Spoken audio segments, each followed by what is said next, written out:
Hi, my name is Allison Rose and I'm with Flick Direct. Hello to both of you. How are you? Hi, good. Hi, How are you? Allison. Nice to meet you. Nice to meet you too. So, tell me how you became aware of this situation that was going on and decided to write about it. So basically, I'm Mexican American, and I always am looking for stories, Mm. especially in a horror genre setting, because I love horror, and I never get to see my community in any of these types of films that I love. And I'm always looking to see what is a horror film that I can write about my community and also bring awareness and also educate people, because we just we're always portrayed so stereotypically. Like, what can I show and educate an audience? So I've been looking for something, and then I kind of came across a story of what was happening. And it was important to me because my grandparents were migrant farm workers. And so it's a story, a community. We never get to see them as lead characters in a film. So when I was doing sort of research and reading some books and documentaries of what was happening to migrant communities in California in the 70s, and I came across, won't give it away, but like kind of this horrible horror that was happening. And I felt I this is a horror of what was happening, and to kind of bring awareness, the story needs to be told. And I immediately was like, well, it's a horror story. What can we do to make it feel like a horror story, but then have that twist ending of what's really going on in the horror that's happening in this community? And Mario's one of my closest friends, and we had written another horror film together, and we'd been looking on another story or project to work on. So I told him, like, hey, look at this, horror that I found, what has been happening, and that a lot of people aren't aware of. I didn't know what was happening. And, Yeah. what do you think of this idea, like this setting for a horror film? And then I brought him in on it. Yeah, for me, I previously done a feature that was more of a thriller, but it was very sort of steeped in social issues. Like, it was very much about Mm. the way people and communities look at each other and sort of deal with each other and value each other. And so I've always responded to those kinds of stories, and I try, in the projects that I select and the projects that I develop, to kind of have a social angle and to find ways to highlight things that don't often get highlighted in film. And Marcella came to me and was talking about the setting for the story and the issues that it would delve into. It was super interesting to me because it's very much the type of story that I would want to be a part of. Mm.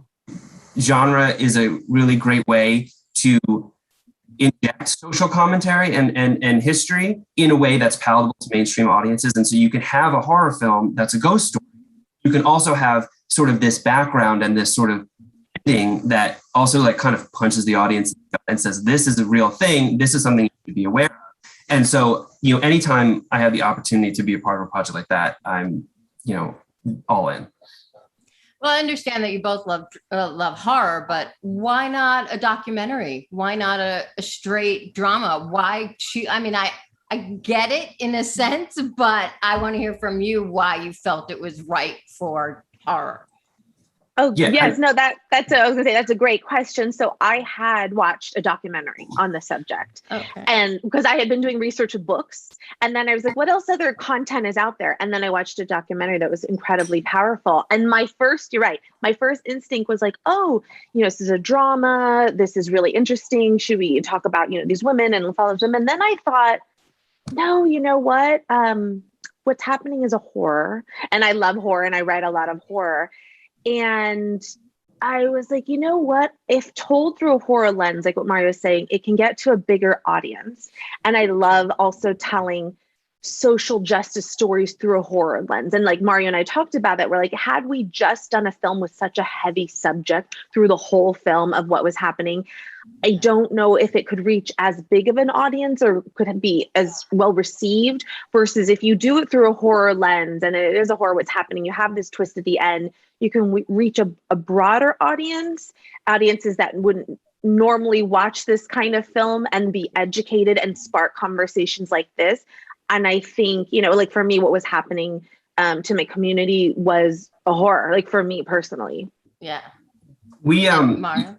so in developing this kind of the core of the story, we always had, Diana as sort of this character, the kind of pregnant Mexican American woman kind of navigating this world. And we always had the ending, the true horror that was happening. And Mhm.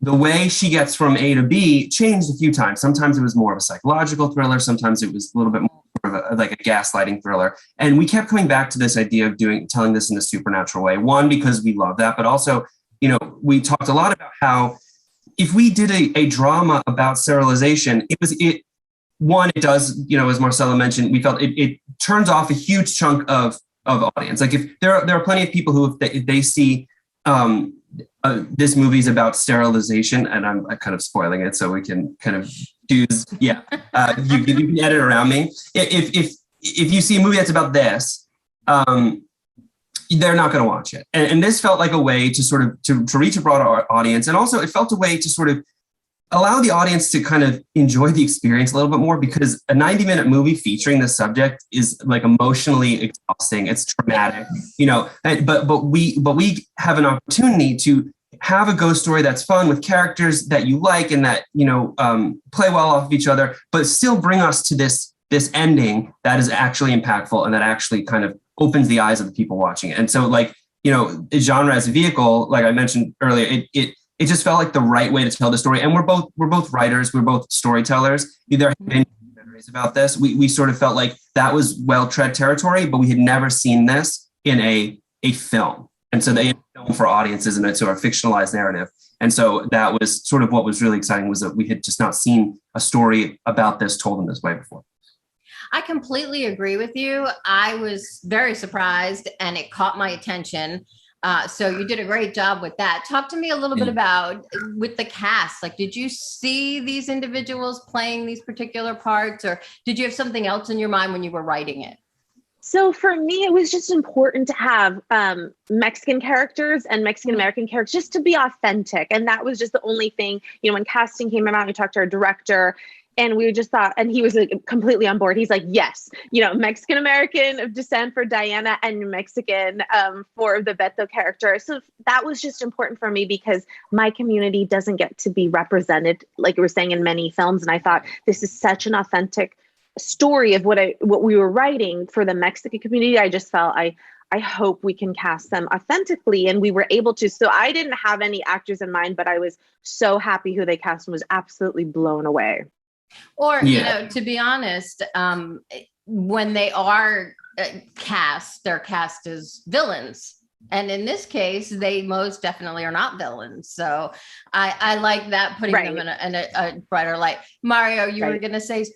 But no, it was authenticity was was really important to us. And so while we weren't involved in casting, Blumhouse and Amazon were very kind of aware of our feelings on the subject, not just casting, but also in setting, making sure, there were some, we talked, in development, like, should this movie be set in the 70s? Should it be set at a different time? And it was important to us in the 70s, one, because that's, accurate, it was happening in the 70s. And also because we just felt like that was so unique about the setting. Like, it was sort of, nearish past, and we hadn't seen a horror movie set in this time period with this community, and these people. And so, we were very lucky that they were very, on board with all of our thoughts on that, on just being as authentic as possible.